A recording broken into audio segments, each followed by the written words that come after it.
Whether you're a skeptic or a believer, join me, Rob McConnell, as together we'll investigate the world of the paranormal and the science of parapsychology here on the X-Zone Radio TV show on XZBN and the X-Zone TV channel on Simul TV. Since 1990, the X-Zone Radio TV show has been the place where people dare to believe and dare to be heard. Together, we'll investigate UFOs, aliens, ghosts, Bigfoot, psychic phenomena, lake monsters, conspiracy theories, government cover-ups, the truth embargo, alien abductions, ESP, haunted locations from around the world, and so much more. With over 28 years of broadcasting and more than 4,500 individual guests, the X-Zone is truly a place where fact is fiction and fiction is reality, as evidenced by the credibility, integrity, and professionalism of the guests that we bring to our international audience. If you have seen a UFO, had a close encounter, seen a ghost, Bigfoot, lake monster, or a story that you would like to share or have investigated, contact me, Rob McConnell, by sending me your email to xzone@xzoneradiotv.com, or you can call toll-free 1-800-610-7035, extension 143, and on Skype, X-Zone Radio TV. For more information on the X-Zone Radio TV show with yours truly, Rob McConnell, visit www.xzoneradiotv.com or www.xzonetvchannel.com or simultv.com and xzbn.net. Until next we meet here in the X-Zone from our broadcast center and studios in Hamilton, Ontario, Canada, always remember, X-Zone Nation, keep your eyes to the sky and your heart in the light.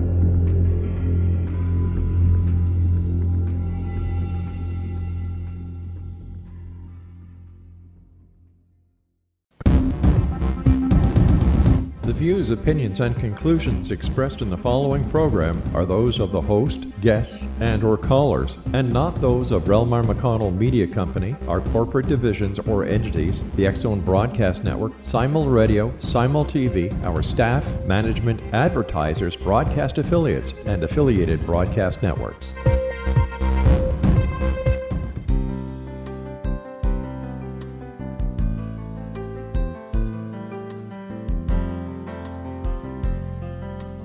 Welcome to Mission Evolution Radio Show with Gwilda Wiyaka, bringing together today's leading experts to uncover ever-deepening spiritual truths and the latest scientific developments in support of the evolution of humankind.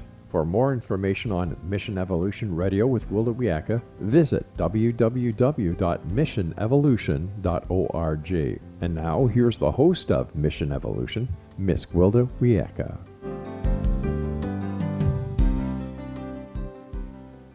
Hello, dear friends, and welcome to Mission Evolution Radio Show, where we share innovative thoughts and explore deepening truth in support of the path to unity and enlightenment.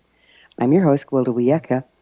This hour, we'll be looking at Believe It to See It, Beliefs That Block Evolution. It's hard to ignore that the world is in a very precarious situation. Environmental crisis, economic stress, and political volatility is at an all-time high. Add to that the increasing polarization of societies as they merge and clash with those seeking refuge from war-torn homes, and you have a very explosive soup. Countries stagger under the burden of supporting refugees or the cost of building a wall. There seem to be no good answers in either court. How can we hope to evolve spiritually while surrounded by chaos? What's creating all this upheaval? There are many indications that our individual beliefs create our personal reality. But what of the beliefs of a culture? Could it be that our cultural beliefs are creating this mess? If so, what can be done to shift our cultural perspective? And can it be done in time?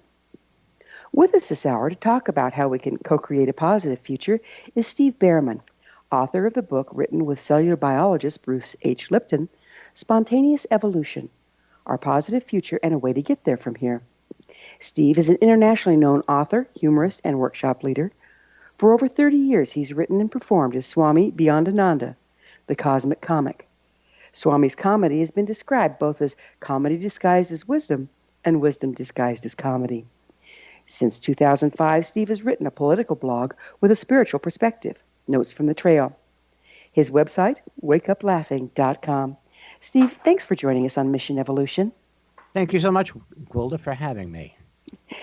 So, how did a political scientist transform into Swami Beyondananda? What a story. Well, actually, my major was political science, although I have to say I never got quite so far as to actually dissect a politician. Never got to that point.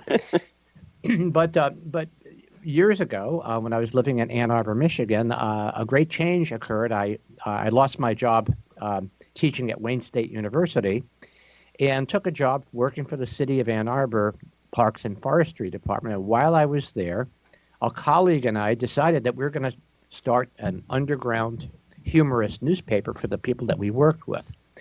And what came of that was that I really noticed two things. First of all, how humor has the power to transform what we believe and how we see things, because it puts paradox in our face, and it shows us that sometimes two things that seem opposing can be true at the same time.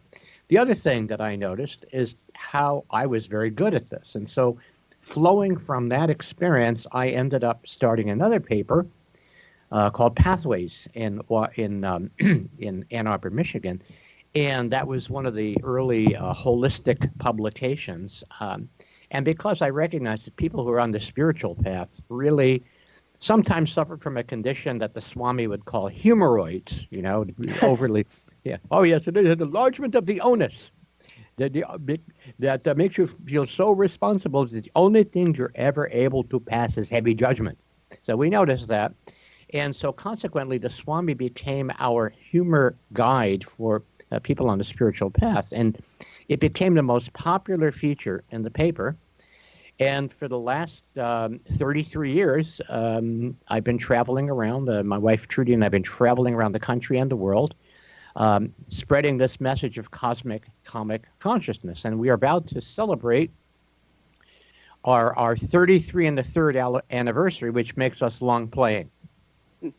Well, congratulations on that.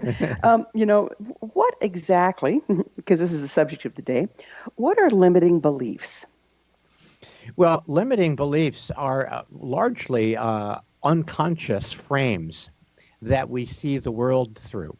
And what happens is these beliefs are like water for fish and air for birds. And because these filters are so predominant, we often mistake our beliefs for reality. So here's a simple example. Hundreds and hundreds and hundreds of years ago, there was the belief that the sun revolved around the earth. And it wasn't until Copernicus made his mathematical discovery that indeed it was the other way around. It took about 100 years for the world, even the leading thinkers of the world to come around to that idea. So what happens is our beliefs are habitual frames and ways of thinking that become rigidified. And because they're so prevalent and they're so all-encompassing, we mistake those beliefs for reality. Then what happens is that something happens that puts those beliefs in question. And at that point, we go through this process of cognitive dissonance where for a while, there's a certain kind of chaos as we readjust our perceptions and parameters to wrap themselves around this new belief. So right now, here's a perfect example. It's been well over 100 years since Albert Einstein offered his theory of relativity, and yet our world is still living through this Newtonian idea of equal and opposite forces, and still trying to impact the particles rather than the field, even though Einstein said that the field is the sole governing factor over the particles. So if we look at our political condition, Swami's new word for it is our situation. We look at our situation. We see that we have these polarized camps, each of which has a portion of the truth, and they continue to fight one another. And the truth is that until we find an integrating truth that brings together the most functional beliefs from this side and that side and evolves those into recognizing that we're in a field of relationships rather than on a plane of of opposing forces. We're going to be in this chaos that we seem to be in right now.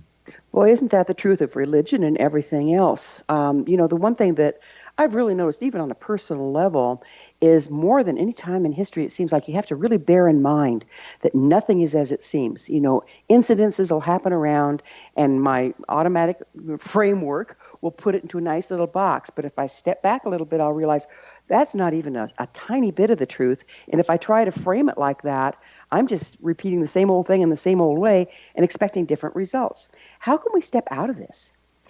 Well, I think first of all, because humor is something that I do and I've immersed myself in for many, many years, the power of humor is that it offers us a third way of thinking. And we tend to devolve into these, it's this or that. And we are living in a world of dualities, and that's really habitual. You're with us or against us. You're a Democrat or a Republican, black or white, and so on. And I'll give you an example. You ever wonder why jokes happen in threes? A minister, a priest, and a rabbi. They're having a conversation.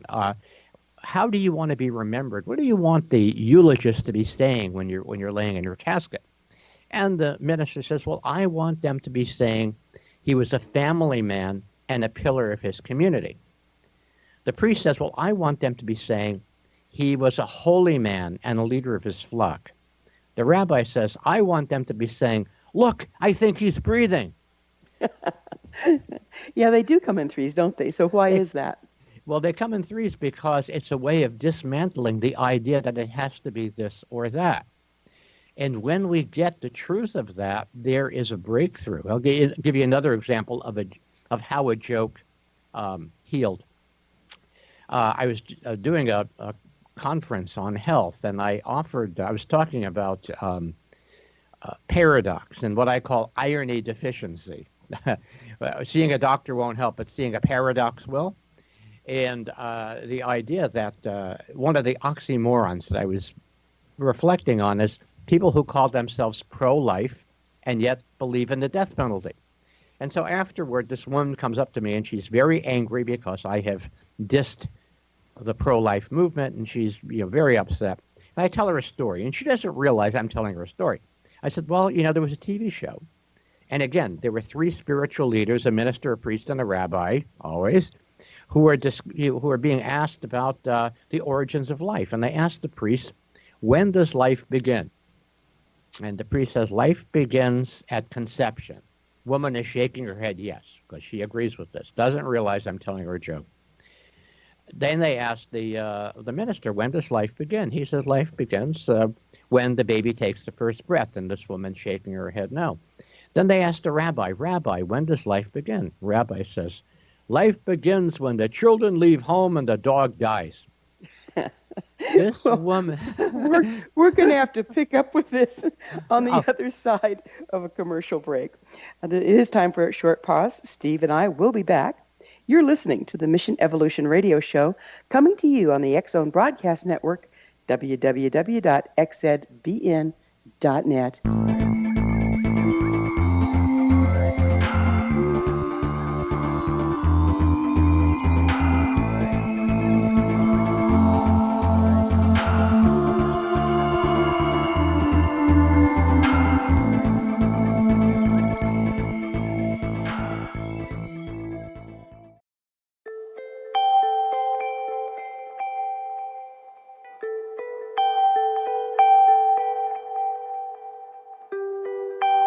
It's hard to listen to the news without realizing we're living in volatile, unprecedented times. Yet never has there been such an opportunity to transform the human condition. As old structures fail, where can we find the guidance to co-create a better way? Find Your Path Home is an ever-evolving, leading-edge information, education, and healing resource center designed to support and guide you on your path to unity and enlightenment.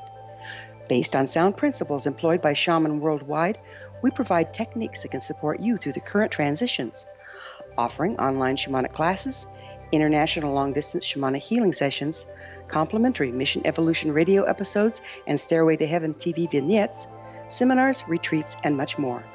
All of this can be found on findyourpathhome.com. So I was watching the X Zone TV channel last night when I was abducted by aliens, and they kept repeating to me over and over again, simultv.com, simultv.com. What's simultv.com? That's what I asked them. They had it written on the side of their UFO. How do you spell that? UFO. No, I mean simultv.com. simultv.com. simultv.com. Right. simultv.com. Interesting that you were abducted by aliens in a simultv.com UFO last night. Oh, yeah? Yeah. Now that you mention it, I remember now last night I was awakened from a deep sleep. My great-grandmother was standing there. She said she'd come from the hereafter to tell me about simultv.com. She even spelled it out for me. simultv.com, sonny boy. simultv.com. simultv.com, sonny boy. Wow. Yeah. Guys, you'll never guess what my psychic guru just told me. simultv.com. Exactly. Are you guys psychic too? Of course. We all know about simultv.com. simultv.com.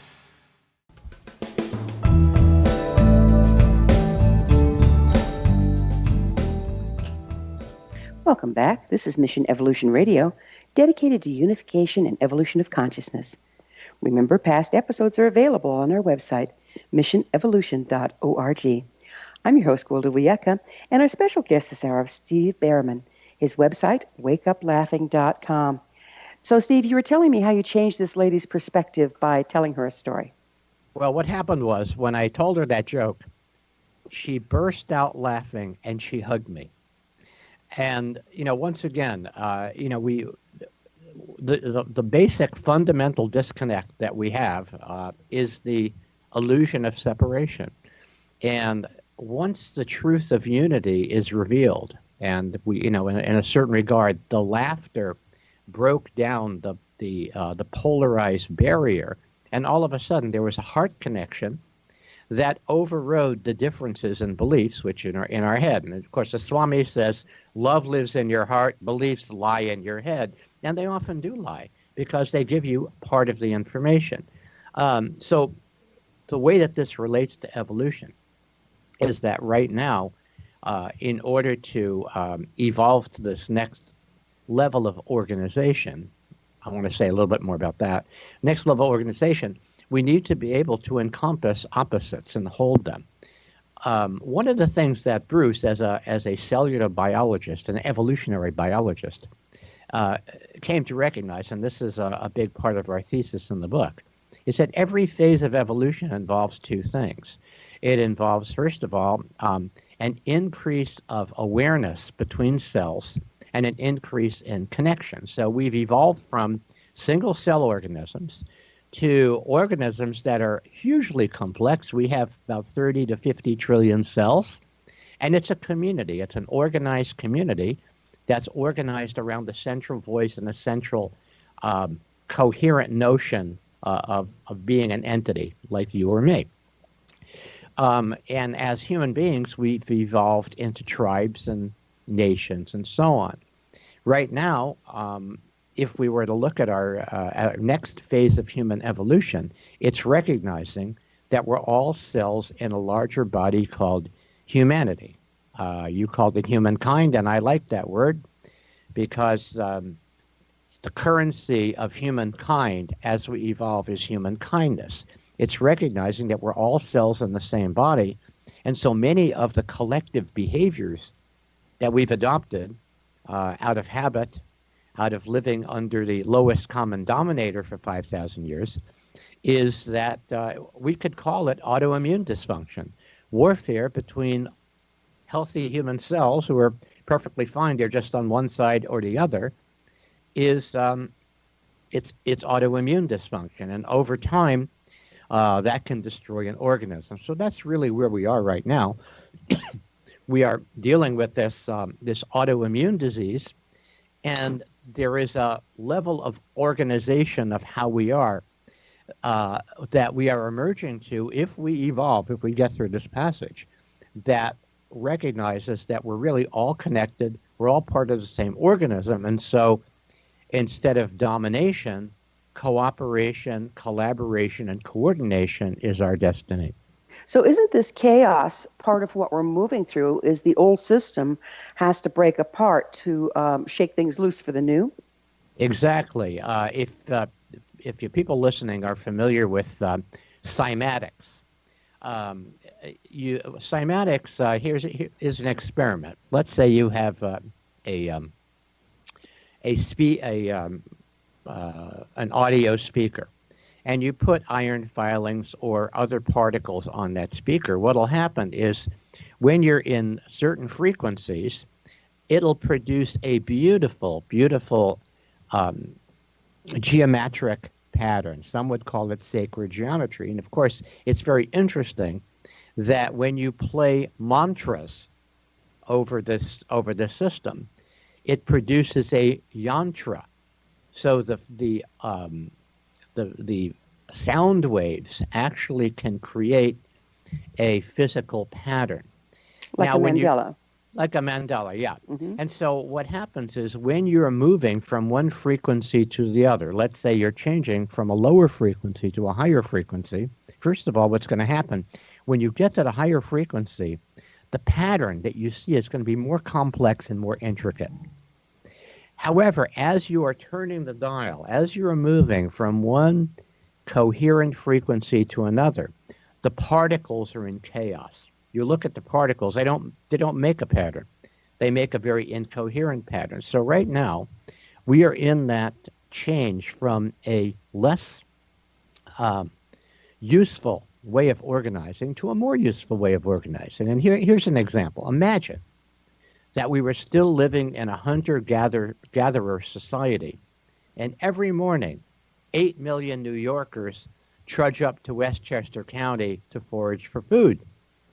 It's crazy. It can't happen, because we have to be organized in a different pattern than the pattern of organization when our population, was in the millions and not the billions.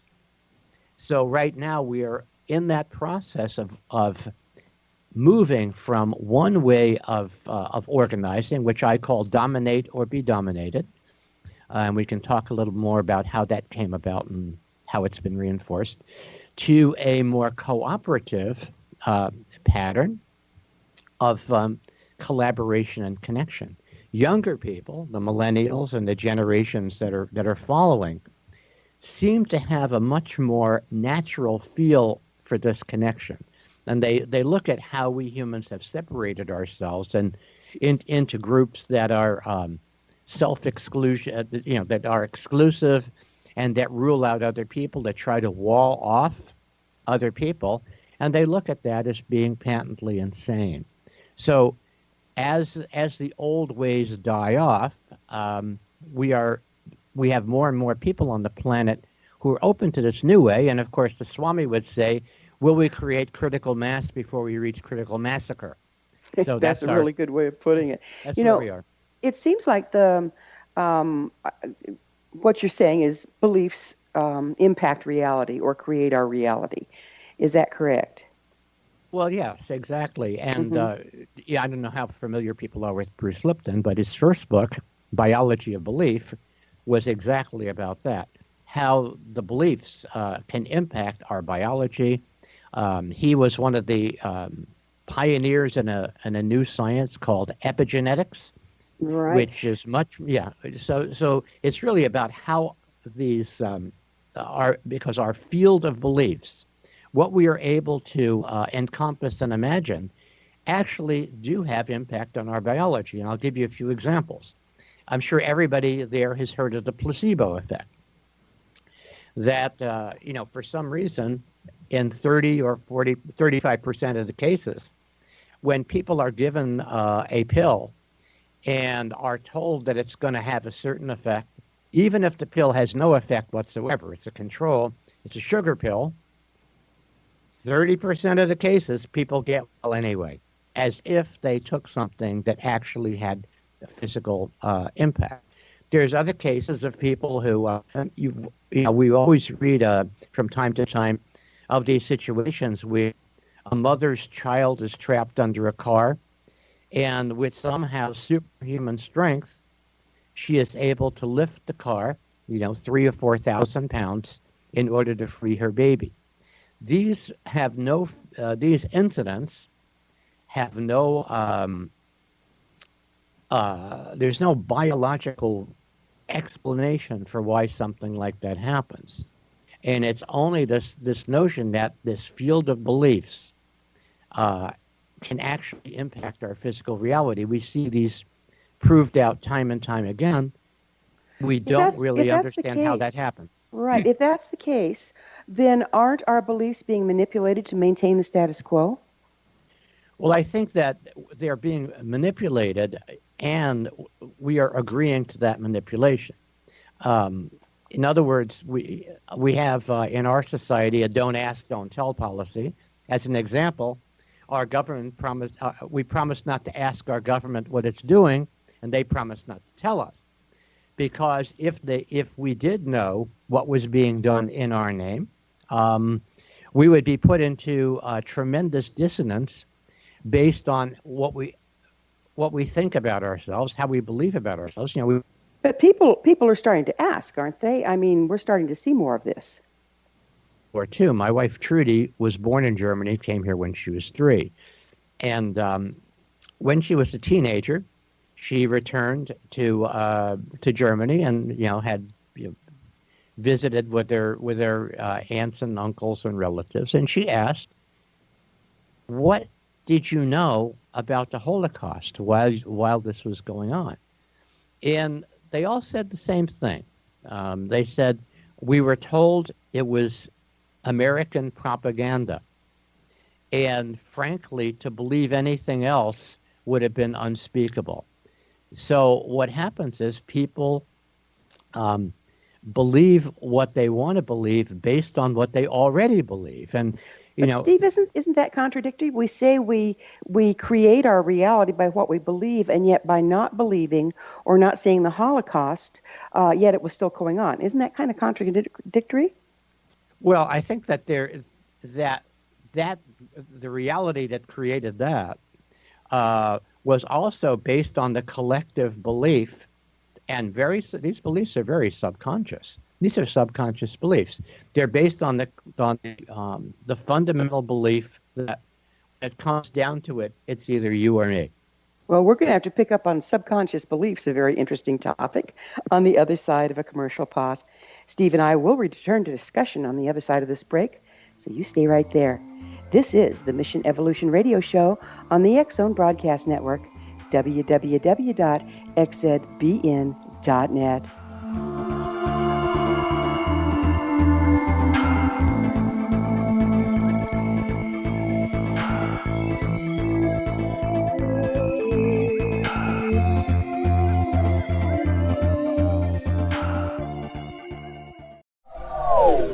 They are here, and they've been here for thousands of years, making their presence known in the shadows. They might be seen by a lonely motorist on a deserted road late at night, or by a frightened and confused husband in the bedroom he is sharing with his wife. But who are they? What do they want? Why are they here? Perhaps most concerning, has the government been aware of their presence all along? The new book by L.A. Marzulli, UFO Disclosure, the 70-year cover-up exposed, delves into the world of UFOs. Can full disclosure be soon? Order now and receive a free hour and 37-minute DVD on the UFO phenomenon. UFOs are real. Get both the book and the DVD, a $40 value, for only $19.99. To order your book and DVD today, go to lamarzulli.net. That's LAMARZULLI.net. Rob McConnell here, presenting an overview for Nicholas Paul Jennings, author of a fascinating book, Amen. It presents facts revealed by Egyptologists, facts that enable us to understand why Amen is the beginning of creation of God. It provides recommendations for religious leaders of the major religions to unify their beliefs and teach the Word of God. Love one another. Amen informs people how mankind conceived God. It was the Egyptians that developed the concepts of a soul, a hereafter, and Son of God. And finally, after the worship of many gods, they conceived the belief in one universal God, the maker of all there is. For more information, visit www.futureofgodamen.com. That's www.futureofgodamen.com. You have heard of the X Zone? Now watch it on Simul TV, plus 500 video games, live TV channels, free video on demand, worldwide, and more. Does this sound like tomorrow's television? Well, it is, but you can have it today, right now. It is Simul TV. Simul TV offers what the others only wish they could provide. 15 exclusive channels like X Zone, sci-fi, and horror. We are worldwide. No other provider offers that. 500 built-in video games. No need to have an extra expensive system. We have them included. Free video on demand. Live streaming events from around the world. Interactive online network, and much more. Tomorrow's TV today. Simul TV. Sound too good to be true? Well, it's not. You can have Simul TV today. Sign up at simultv.com. Do it today.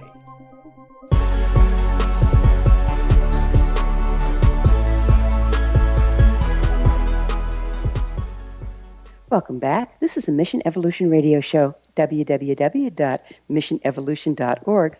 We're bringing the latest tools and information to support the path to enlightenment. I'm your host, Gwilda Wiyaka. Our guest this hour is Steve Bhaerman. His website, wakeuplaughing.com. Steve, we were just getting into something that's pretty fascinating, and I think kind of a hidden key here, is that if we believe it to see it, in other words, our beliefs create our reality, but yet there's these realities that we don't believe in that are actually going on. And when I asked about that, you were talking about subconscious beliefs. So it looks to me like the left hand doesn't know what the right hand is doing, and that could be part of the problem. Speaking about left hand and right hand, perhaps your listeners are familiar with kinesiology, muscle testing. Mm-hmm. And this is a way of checking congruence between our internal wiring and our external beliefs. And so let's imagine that we have a group of people who are environmentalists or peace workers and so on. And what happens is you test them for congruency. So you test, I believe that we can have peace on earth. Now, somebody who's working for peace. Doink. Their arm goes down. They test weak for that. Why is that? Here's somebody who is working for something, and they've devoted their life toward creating a better world, and yet subconsciously they're not congruent with that belief. And the reason why is that for centuries and millennia, we have lived by the belief that it's either me or you, that it's the dominate or be dominated. So does that belief actually get wired into our DNA? You know, it's interesting that you say that, because as we're learning, past traumas can get wired into the DNA. There are systems like family constellation system, which is a way of working with family history and past beliefs. And what people who do this therapy, it sounds very woo-woo, the idea that you're going to impact something that happened in the past. But what turns out is that sometimes people present with traumas in this life. And I'll give you an example. I was listening to someone who is a therapist who works with this family constellation therapy. And he had a young woman who was in her early 20s, and she was somebody who would she would just slash herself and try to bleed out. And the thought that would go through her mind was, I don't deserve to live. I don't deserve to live. I don't deserve to live. And when he looked at her family history, there was no history of abuse. There was really not anything going on that would indicate that she was traumatized. When he took her family history, he found out that her grandmother was an alcoholic. And while her grandmother was passed out, she left a lit cigarette and burned down the house, and her baby was killed. Mm. And so when the young woman was able to acknowledge that story, for some reason, that pattern of behavior stopped. It was extinguished. She could leave it where it started versus relive it. Exactly. So having the awareness. Yeah. How can we use that phenomenon to rewrite our subconscious programs? Well, I think collectively, I think what needs to happen is something like what happened in South Africa 20 or 25 years ago, where the only way they could deal with the healing the trauma and the oppression of centuries of apartheid was to have something called Truth and Reconciliation Commission. And what that did was it allowed people who, had committed crimes, not like, perhaps not like the most serious crimes, but through the process of saying, yes, it happened, and through the process of having it be heard by other people, by telling the truth, they were able to free themselves of the bondage of having to keep it secret. We've seen this happen with the Catholic Church in recent decades, and as the pedophile priests and all of this is coming to the fore, this pattern of oppression, which has been kept in place by secrecy. When you liberate it from secrecy, then everybody can deal with it. It's something that we all could look at. So you're saying as long as we keep it in denial, then we live our denials? Absolutely. Absolutely. That's why we have in the U.S. we have the president that we have right now. I look at Donald Trump as America's balloon karma payment. That because of so many things that have been in denial about what the American empire has done in our name, in our lifetime, that the progressive side, the Democrats, have been unwilling to look at. Consequently, they've really been unable to protect us from that. And so through fake news, through people partially awakening to some truths, the mistrust of our government has gone from in the early Kennedy years, 55. It's gone from 78% people trusted the government to now under 20%. But isn't it time that we learn to trust ourselves and use our own discernment? Is there scientific evidence indicating that a tie between beliefs and reality and biology? Well, I mean, I think that it's anecdotal, which is why the scientific establishment won't take a look at it. Here's an example. We've right now, I would say that we need a miracle to transform things. And the fact is we have a template for miracles, which is called spontaneous remission. So we all know people, and maybe there's somebody out there who's had this experience of they've been diagnosed with a fatal illness. All of the medical tests show that this illness exists. And they're basically told, well, there's nothing more medical science can do. Go home and, basically live out the rest of your time. Say goodbye. And in a certain percentage of these cases, for an unknown reason, there is what's called a spontaneous remission, which, for no explainable reason, the disease disappears, and they are totally cured.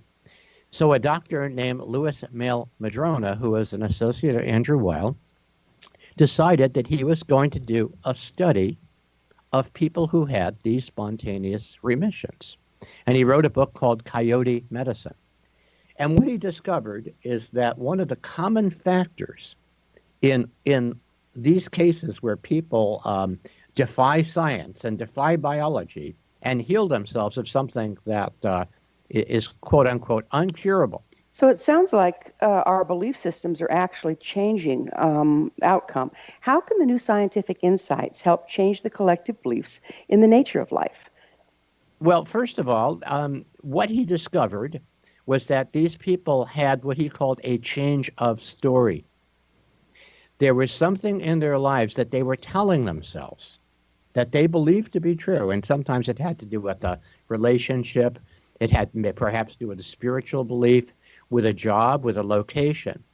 And once this belief was changed, once they changed their story about something, the disease was no longer necessary. Stories are huge, aren't they? It seems like stories are something that have been recognized, for 50, 60,000 years by the shamanic communities. How the stories that we write our reality. Would you speak to that a little bit? Well, right now, exactly. That's exactly true. And what we have right now are, we have we have a major denial and two stories that have been built up around avoiding that issue. One of the profound realizations I had was last summer, and I met somebody and interviewed somebody for my own radio show, Wiki Politiki, named Stephen Newcomb. And Stephen Newcomb is a Native American, he's a scholar, he's an attorney, and he's a Latin scholar, and he's written about something called the Doctrine of Discovery.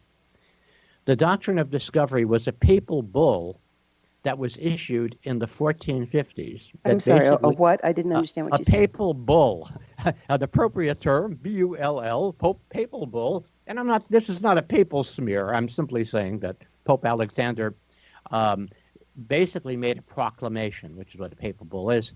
The proclamation was that to the Spanish conquistadors who were going to the New World and quote unquote discovering things in people, that they had the right, because they were quote unquote Christian white people, they had the right to dominate, exploit, destroy, convert, and take all of the property of these lesser non-people who were not Christians, quote unquote, and not white.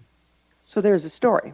There's a story. They had this piece of paper, and there really was such a thing. They had this piece of paper, and when they landed, in full belief of this very, very self-serving belief, they went and they conquered, et cetera, et cetera. Now, what people may not know is that our own legal system has recognized the validity of this papal bull issued 500-something years ago. And in fact, it's been used by the U.S. Supreme Court to justify the abrogation of treaties with native peoples. So you say they've recognized it as in upheld it, or just recognized that it was there? Upheld it. They've upheld it. It's part of our commonly accepted precedential law. So here's why this is important.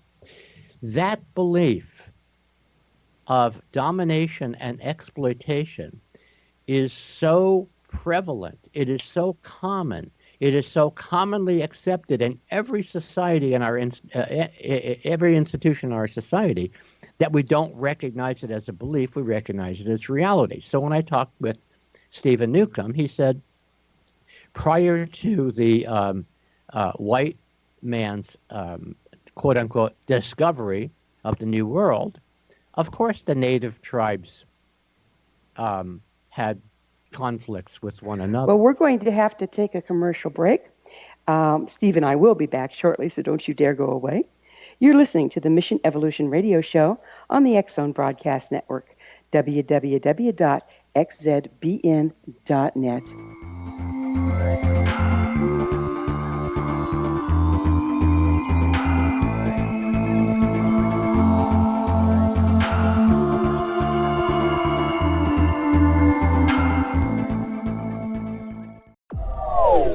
They are here, and they've been here for thousands of years, making their presence known in the shadows. They might be seen by a lonely motorist on a deserted road late at night, or by a frightened and confused husband in the bedroom he is sharing with his wife. But who are they? What do they want? Why are they here? Perhaps most concerning, has the government been aware of their presence all along? The new book by Eli Marzulli, UFO Disclosure, the 70-year cover-up exposed, delves into the world of UFOs. Can full disclosure be soon? Order now and receive a free hour and 37-minute DVD on the UFO phenomenon. UFOs are real. Get both the book and the DVD, a $40 value, for only $19.99. To order your book and DVD today, go to lamarzulli.net. That's LAMARZULLI.net.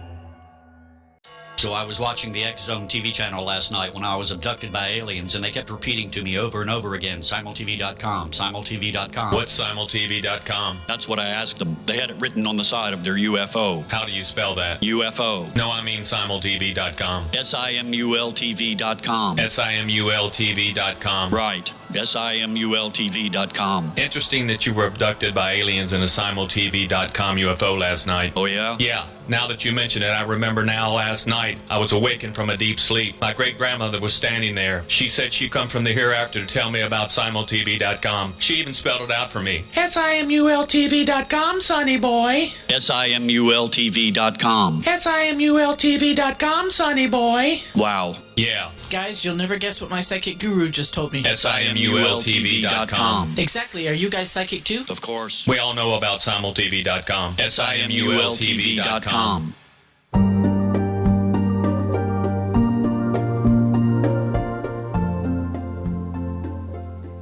Welcome back. This is the Mission Evolution Radio Show, www.missionevolution.org, bringing the latest developments in an evolving world. I'm your host, Gwilda Wiyaka. I always love suggestions from my listeners. Email me at info@missionevolution.org to propose a topic or a guest that's on your mind. I'm sure we'll all enjoy them. Our guest this hour is Steve Bhaerman. His website, wakeuplaughing.com. Steve, we can only change things from within ourselves. So I'd like to pull our conversation back down to what the individual can do. How can we as individuals rewrite our personal stories? Well, first of all, I think we need to awaken to the global story drama that's happening right now. We have woven ourselves outside the web of life. And whether you call it climate change or global warming or ecological decay, the markers are everywhere. The plastic in the oceans, the loss of species, and the melting of the ice caps, all of that. And it all comes back to the story that I was suggesting. And that story is dominate or be dominated. That we accepted that story. We see it as invisible to us. How about individuals? I'm talking about how can we come from within and move with change? Well, I think, first of all, it's very important to recognize how we've bought into that story of dominate or be dominated. There are two ways that we've bought into it. One way we bought into it is to continue this pattern of exploitation of the resources of the planet without putting them back. And the other way is trying to fix the situation by patching it up around the edges and making it a little bit more acceptable. Everybody on the planet is impacted by this right now. So partly we have to look at our own individual lives and our own individual stories and ask ourselves, how am I connecting to three things? One, connecting to whatever we call the divine, whatever it is we call the divine. I want to go back to Jesus' one suggestion, which in a way encompasses all 10 commandments. And he said, love thy neighbor as thyself and love God, love creation. So as individuals, we can reinforce our connection with the oneness. And I call that inner dependence. In other words, we have a source within. In native cultures, they had this. This was part of the initiation process where they became adults. In our culture, we have hungry ghosts. We have people who are looking to get something from the outside to replace what they have not connected with on the inside. So the first step is, whatever it is for you, create that inner connection. The second... let me rephrase this a little bit. Yeah. If we're talking about the native peoples and the way life works, life renews itself. And our belief in everything falling apart permanently is diametrically opposed to the way life works. Life cleanses itself, life renews itself. Are you suggesting that we align with that versus the belief it's all going to heck in a handbasket? Well, I think that's that is a very helpful belief. In order to really know that, there's a connection that we make in ourselves with the web of life, which is ongoing. We don't even have to look at it as a invisible creator. We can, as you say, look at it as how life works.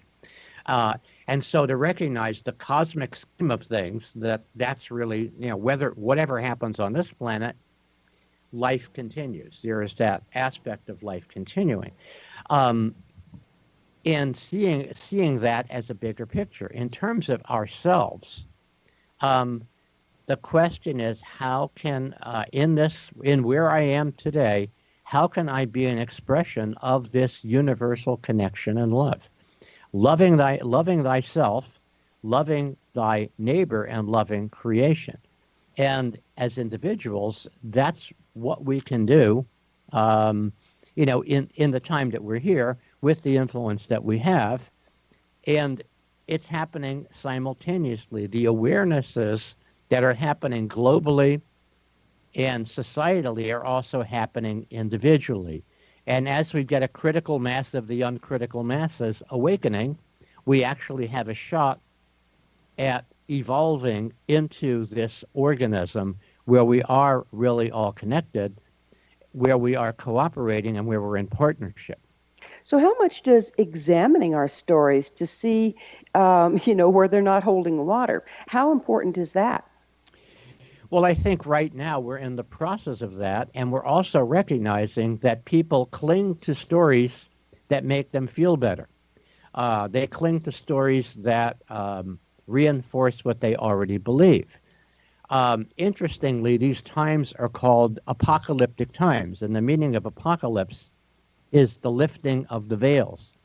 Simultaneously, we have the veils lifting on toxic secrets and perpetrations. We're seeing that with the Me Too movement and all of that. Isn't it kind of difficult to build a more positive future if we're interpreting our present reality based on these old stories? Well, I think what we're requiring is a new story. And so spontaneous remission comes from spontaneous remissioning, and focusing our mission from the subconscious, dominate or be dominated, that's kind of been our default, to a more evolved thrival for each and all. We're all in this together. The golden rule rather than the rule of gold. And so as we gather around a healing story, which we haven't done yet, if you look at the political discourse, it's all about this side fighting the other side. What is required right now? Would you mind you mind defining a healing story? Because those are also used for generations by the indigenous people. Well, I think that this is a story that relates to being inside the web of life, where everyone, and everything is related, and we're looking at those relationships, and we're looking at our smaller selves in that larger context. And the way it can be accessed for ordinary people is, imagine the world that you're leaving for your children and their children. Native peoples had 7 generations. They looked when they were making decisions. It was, I'm making this decision based on 7 generations back to my ancestors and 7 generations forward to those who are not here yet. We have taken it's a long conversation, it's in spontaneous evolution, about how we've woven ourselves outside of this by our belief systems. The new story has to do with the connections that we all have with one another, with the one spirit, and with the web of life. And that's the story that is kind of like a new mission for ourselves as individuals and for our communities and our countries. What if our country had a mission statement? What if humanity had a mission statement that was coherent, that encompassed that allowed thrival for everybody? So what impact would our experience have? What would the impact be on our experience if we come from rewriting this new story? Well, I think the impact would be looking at our actions in a larger context, not just a larger time context of 7 generations back and 7 generations forward, but in the context of, what if we really were all cells in the same body? How would we be treating one another? What would I be doing on the planet in my right livelihood that would be in harmony with restoring the natural world and healing the violence that's been done one against the other? And that's partly with a truth and reconciliation movement so that we can heal, create a forgiveness process so that we don't bring the past with us into the future, and we're complete on these old stories. And, the new story is yet unwritten. That's the great thing about it. So the unforgiveness takes up residence in the unconscious, which writes an unconscious story that we keep perpetrating on the world at large. Very, very well said. On the world at large and the world that's small, in our little individual, little individual lives, where there's a disconnect between what our heart tells us is true and what we feel, quote unquote, forced to do because of our separation from this oneness and from our ego taking over and saying, I can fix this, when the ego has limited resources. So it goes full circle back into love your neighbor as yourself, which includes loving yourself, yes? Exactly. And, it's interesting that, that the universe has given us a carrot and a stick. The carrot is the golden rule. The stick is the law of karma. So the consequences of not living by the golden rule are manifest right now. And we're sure seeing it. Steve, I can't believe it, but we are actually out of time. Thank you so much for coming on the show. Thank you so much, Gwilda, for having me, and thank you for the work and play that you're doing. Thank you. Our guest this hour has been Steve Bhaerman, author of Spontaneous Evolution, Our Positive Future and a Way to Get There From Here. His website, wakeuplaughing.com. Remember to join our email family to stay abreast of all the exciting new things we have coming up at missionevolution.org. This has been Mission Evolution Radio Show with Gwilda Wiyaka on the X Zone Broadcast Network, www.xzbn.net. Join us next time as the mission continues, bringing information, resources, and support to an evolving world.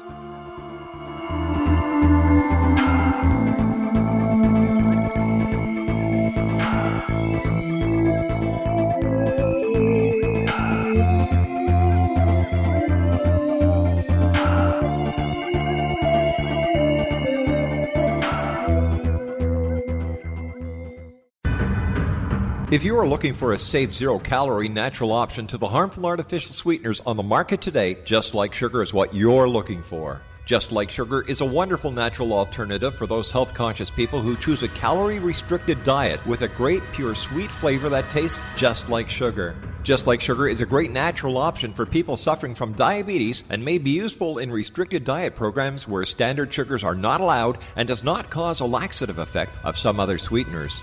Just Like Sugar comprises a perfect blend of chicory root fiber, natural calcium, natural vitamin C, and Just Like Sugar's sweetness comes from the natural flavors from the peel of the orange.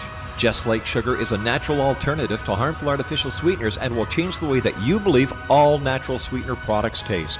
Just Like Sugar is available at your local Whole Foods markets, Wild Oats markets, Henry's, Sun Harvest, and many other fine natural food stores in the U.S., Canada, and worldwide. They are here, and they've been here for thousands of years, making their presence known in the shadows. They might be seen by a lonely motorist on a deserted road late at night, or by a frightened and confused husband in the bedroom he is sharing with his wife. But who are they? What do they want? Why are they here? Perhaps most concerning, has the government been aware of their presence all along? The new book by Eli Marzulli, UFO Disclosure, the 70-year cover-up exposed, delves into the world of UFOs. Can full disclosure be soon? Order now and receive a free hour and 37-minute DVD on the UFO phenomenon. UFOs are real. Get both the book and the DVD, a $40 value, for only $19.99. To order your book and DVD today, go to lamarzulli.net. That's LAMARZULLI.net. You have heard of the X Zone? Now watch it on Simul TV, plus 500 video games, live TV channels, free video on demand, worldwide, and more. Does this sound like tomorrow's television? Well, it is, but you can have it today, right now. It is Simul TV. Simul TV offers what the others only wish they could provide. 15 exclusive channels like X-Zone, Sci-Fi, and Horror. We are worldwide. No other provider offers that. 500 built-in video games. No need to have an extra expensive system. We have them included. Free video on demand. Live streaming events from around the world. Interactive online network, and much more. Tomorrow's TV today. Simul TV. Sound too good to be true? Well, it's not. You can have Simul TV today. Sign up at simultv.com. Do it today.